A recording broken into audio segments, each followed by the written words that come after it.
Hello everyone, today we're going to talk about chapter 25 and we're going to be looking at body fluids as well as balancing electrolytes.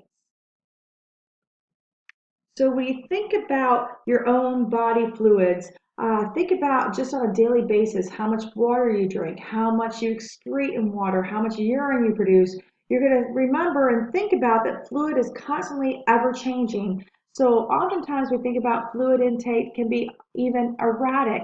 So it just depends on how it can match up with a lot of your chemical reactions that are happening in your body as well. So when you think about maintaining the fluids in your body, we're constantly going to have to make a lot of different physiological adjustments throughout the day to make sure we have a good balance of fluids in our body.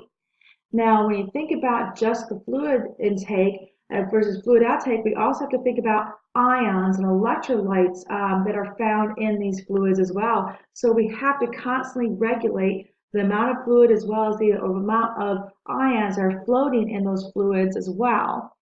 And if we don't get a good balance between our fluids as well as our electrolytes, we can oftentimes get very sick. We might end up eventually leading to some disorders or even some diseases if we can't keep them in check. So we have to be very careful to have a good balance of fluids as well as our electrolytes within our systems. So when you think about the fluid that's found in your body, it averages about 65% of your total body weight. And that's a good percentage of that is found in your body is just nothing but fluid.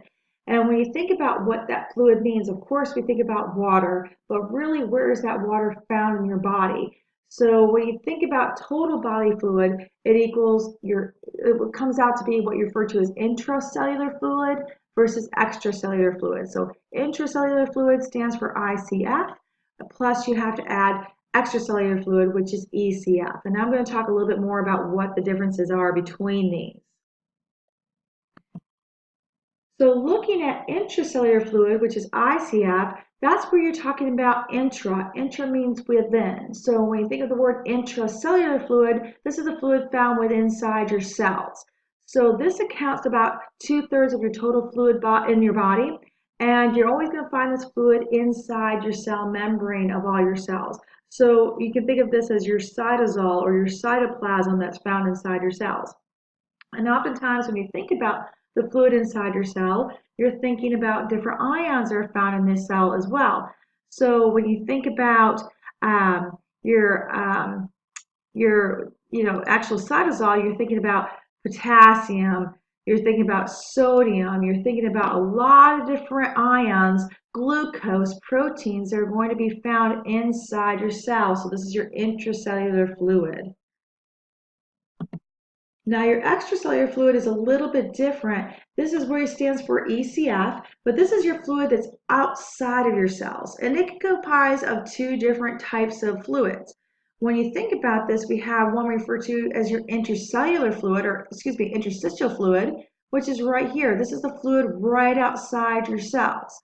And this accounts for about 2/3 of your extracellular fluid. You think of this type of fluid that surrounds or bathes all your other cells. Then you have your intravascular fluid, which is the fluid that's found inside your blood vessels, as you can see here. So you can think of like your plasma is our intravascular fluid. This is the fluid that's found within inside your blood vessels. So when you think about your interstitial fluid plus your intravascular fluid, this is all these fluids that are found outside of a cell. So we call that the extracellular fluid. Now, looking at a particular cell, and I drew a cell here in red, and you can see that we have a complete different, disproportionate number of ions that are usually found on the inside versus the outside of a cell. And if you can remember back on your Bio 210 days, or even back in earlier Bio 211 days, you typically find certain ions in the inside, which are like potassium, are mainly found inside a cell. And you also find negatively charged proteins that are found inside the cell too. And if you think back about the resting membrane potential of a neuron, do you guys remember how that is referred to as negative 70 millivolts? And that negative 70 millivolts comes from that negatively charged proteins that are trapped inside the cell. So you can see here are my negatively charged proteins.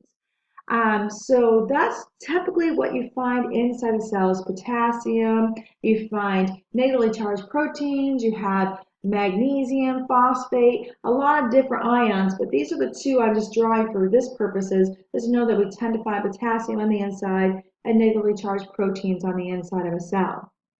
On the outside of the cell, you typically find mainly sodium on the outside of the cell. You also find chlorine on there too, or chloride ions, excuse me, on the outside of the cell.